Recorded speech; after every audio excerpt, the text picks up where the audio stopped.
देख रहे हैं आप। मैं हूं रश्मि श्रीवास्तव आपके साथ। भारत और पाकिस्तान में चल रहे तनाव के बीच नेपाल बॉर्डर से 4 संदिग्ध नागरिकों को गिरफ्तार किया गया है। ये बड़ी कार्रवाई देखने को मिली है बिहार में एसएसबी की तरफ से, जहां नेपाल बॉर्डर से इन 4 संदिग्ध नागरिकों की गिरफ्तारी की गई है और तस्वीरें सामने आई है। बड़ी खबर आपको बता रहे हैं। एक तरफ जहां भारत की तरफ से जवाबी कार्रवाई के तहत ऑपरेशन सिंदूर को अंजाम दिया गया, तो वहीं दूसरी तरफ बिहार की अगर हम बात करें तो देखिए यहां पर लगातार प्रशासन अलर्ट मोड पर है।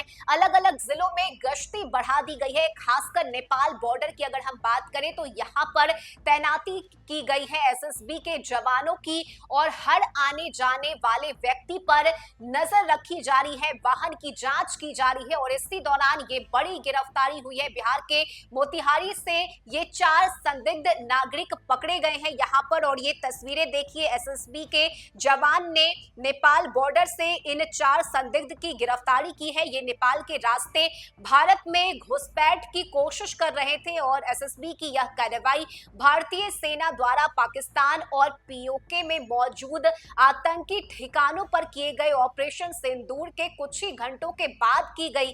चीनी नागरिकों को बिहार के पूर्वी चंपारण जिले के रक्सौल पर स्थित नेपाल की सीमा पर चेकिंग के दौरान पकड़ा गया।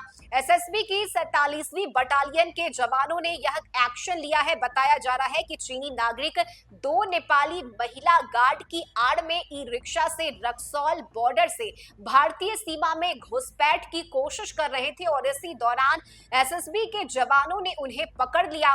नेपाली मूल की शक्ल से मिलते जुलते 4 चीनी नागरिकों से पूछताछ में उनकी भाषा अलग पाई गई और तलाशी लेने पर उनके पास से चाइनीज पासपोर्ट भी बरामद हुए हैं। एसएसबी पोस्ट इंचार्ज इंस्पेक्टर विकास कुमार ने बताया कि सभी चीनी नागरिक नेपाल के पासपोर्ट पर बगैर वीजा के अवैध रूप से भारत में घुसपैठ की ताक में थे और उनके पास से 5 मोबाइल फोन, 8000 चीनी करेंसी बरामद हुए हैं, जिसे जब्त कर लिया गया है। और पूछताछ में यह खुलासा नहीं हो पाया है कि गिरफ्तार चीनी नागरिक किस साजिश के तहत भारत में घुसपैठ कर रहे थे। वे किसी घटना को अंजाम देने वाले थे या फिर किसी स्थान पर इकट्ठा होने की प्लानिंग के तहत यहां पहुंचे थे। इन तमाम बिंदुओं पर जांच की जा रही है। एसएसबी ने बताया कि गिरफ्तार चीनी नागरिकों से पूछताछ चल रही है और उनके खिलाफ आवश्यक कानूनी कार्रवाई के लिए पुलिस